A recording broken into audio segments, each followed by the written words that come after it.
Hmm.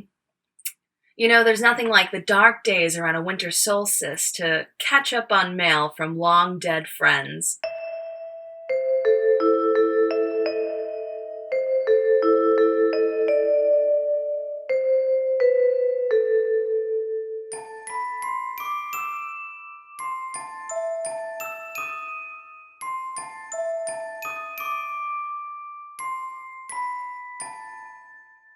Let's see what dear Miss Helen King was doing on November 4th, 1936.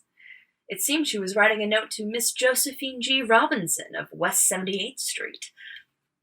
It reads, Dear Empress Josephine, thought it would gratify you to learn that the World League Against Vivisection, remarkable workers, do wonders on little, and several other anti-cruelty groups are opposing showing the film Charge of the Light Brigade in England. This is consonant with your own stand.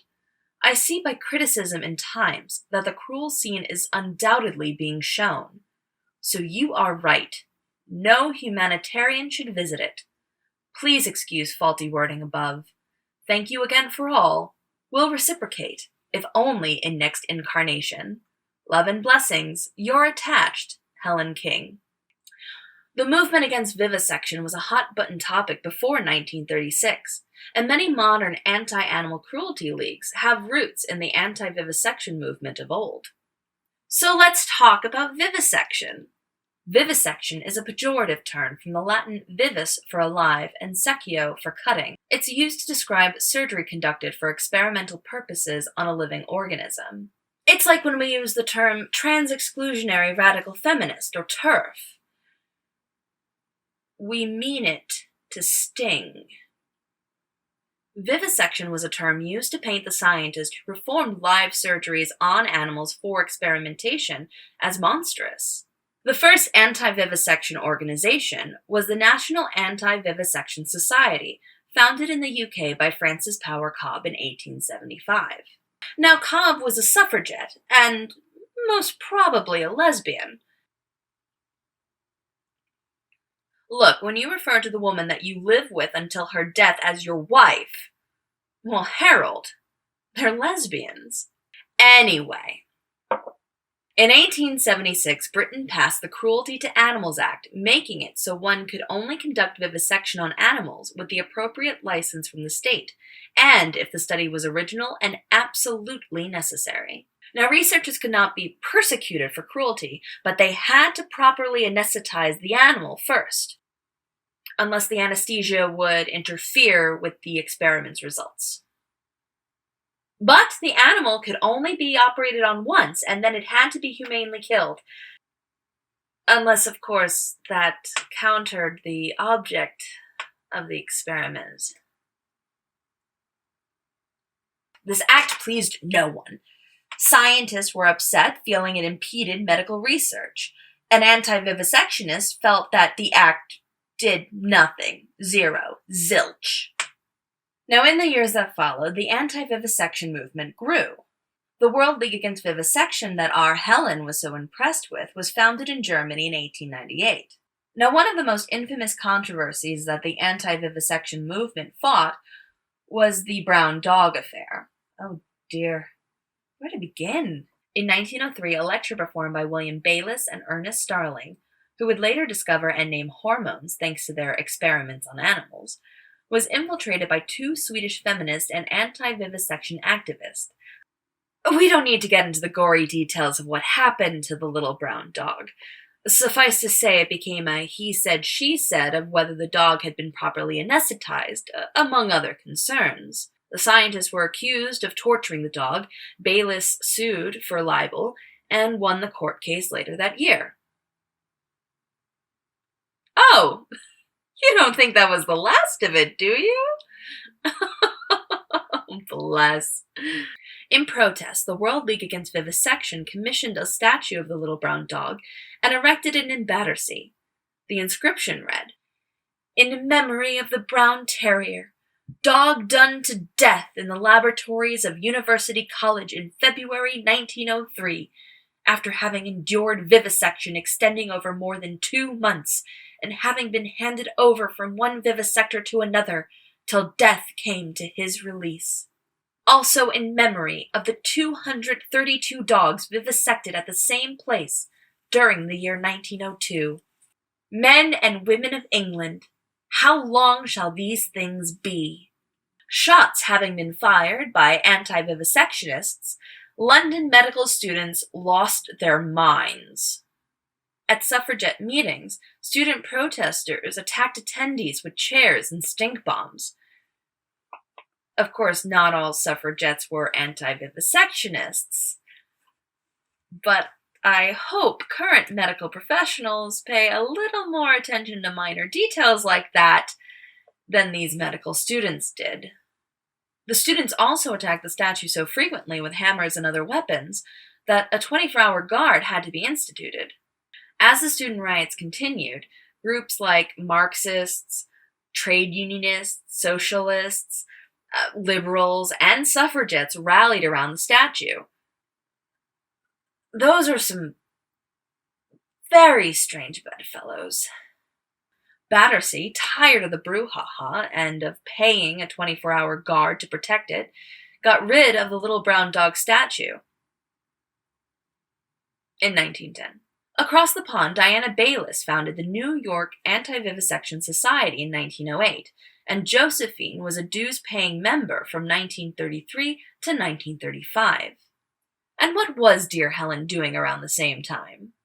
Well, Helen was in the habit of writing very long letters to the editors of the Catholic Brooklyn paper The Tablet about such things as how the church condemned vivisection and cruelty to animals, to which the paper responded in print that, "No, you're wrong, Helen, the church actually tolerates vivisection, and after all, animals aren't sentient beings." Catholic citations were made. So here we are, finally, at the 1936 film, The Charge of the Light Brigade. The actual history of the failed military campaign during the Crimean War, I'll leave that for another episode. So you have to depict a doomed cavalry charge. Now in the 30s, the easiest way to get a horse to fall was to use something called a running W, a type of tripwire that was attached to the horse's foreleg. When the horse reached the predetermined mark, the rider would then pull on the wire, forcing the horse's leg up, and the horse would fall. Brutal, but effective.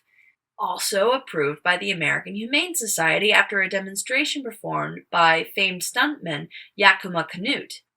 Even Errol Flynn, the movie's lead and eventual whistleblower about animal cruelty while filming, approved of the demonstration and the use of the running wire at the time.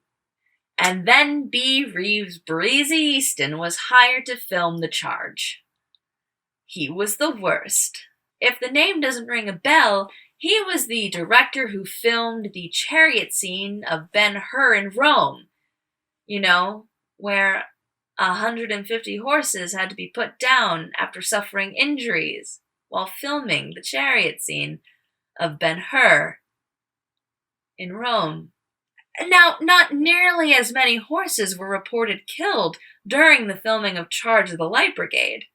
Only 3, 4 tops. Of course, those were the numbers that were reported by the studio. So how many horses were actually killed?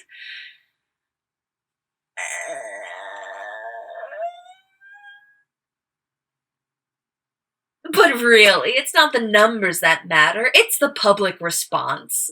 And people, like anti-vivisectionists, were horrified. Regardless of how many horses were killed, by all appearances, just looking at the scene, how could any horse survive a fall like that? They're very delicate creatures. To quote Lieutenant Colonel Moore during a Parliament debate for a bill that would prohibit films that depict the suffering of animals, "I should like to make a reference to one particular film which I confess I greatly enjoyed. We saw horses galloping uphill and then for some unknown reason falling, and the chances were 10 to 1, seeing the way they fell, that they shattered their legs and had to be shot afterwards." Thanks to the Charge of the Light Brigade, this type of tripwire was banned in 1940. What do you want? These things take time. So well done, vivisectionists. Oh, I'm sure Helen and Josephine were pleased as punch. But what did these unmarried middle-aged dames get up to for the rest of their days? Well, Helen would soon be taking the New York Anti-Vivisection Society to court to keep it from dissolving. You see, Diana Bayliss had resolved to disband the society as membership was so low, and distribute the assets to other pro-animal organizations that had been crippled by the Great Depression. Helen didn't approve. It was the principle of the thing. But Helen lost in 1938 and died in 1950. Pity you were also an anti-vaxxer who believed vaccines were too powerful for little children's bodies, and that they caused increased cancer rates. You know, Helen, if you live past the age of 5, your probability of dying of cancer increases dramatically. That's just science. And what of Josephine? Well, she falls off the map after her brother-in-law dies in 1939. You know, funny enough, she did consistently give her age as much lower than it actually was on census records. For example, in the 1920 census, she's listed as being 30, when in actuality she would have been 42. Josephine was lucky enough to inherit her mother's real estate holdings, which set her up for a nice, cozy life as an unmarried woman living in Manhattan. And it appears that's how she lived till the end of her days, which having a little bit of difficulty determining exactly when that was. Although if you think about it, the answer is comically simple. Empress Josephine Gordon Robinson is obviously an Upper West Side vampire with a disdain for animal cruelty and who made a killing in the New York City real estate market. It's so easy to play the real estate long game when you can't die, isn't it, Josephine? I know you're still out there. I will find you! Thank you as ever to my ear lenders, Avi Finkel, Chandra, Johan Gustafsson, Mario B., William Christopher, and Xantha Pink. This episode's postcard comes from a mysterious stranger, because they didn't sign it. It reads, Dear Nella and nosy postal workers, not sure if this was the kind of postcard you wanted, but it is the most postcard from Oregon I could find when I had the energy to look. It's got trees, bridge, everything looks wet, the perfect postcard from Bigfoot country. Wow, I forgot how postcards work. Well, mysterious stranger, it is precisely the kind of postcard I wanted, so thank you so much for sending it, and if you would like to send me a postcard to be read out loud on my show, P.O. Box details are below. As ever, thank you again, and see you next time.